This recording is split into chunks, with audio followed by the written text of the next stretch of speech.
без жилья, без средств к существованию. Единственный доход – это продажи на рынке, стихийная торговля, которая, в общем-то, сейчас тоже перекрывается.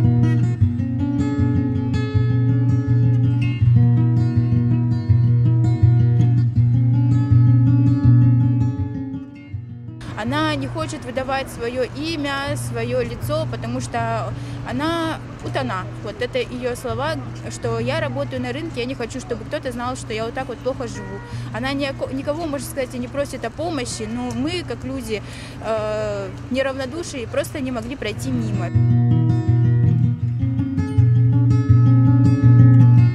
Еще одна наша крымская татарская бабушка, которой 80 лет. Она бомжует, не побоюсь этого слова, на центральном рынке. Вот мы бы хотели обратиться ко всем нашим соотечественникам, чтобы мы могли собрать сумму сумму денег, для того, чтобы мы могли снять жилье для этих наших крымско-татарских бабушек, чтобы они перезимовали хотя бы зиму в тепле и уюте.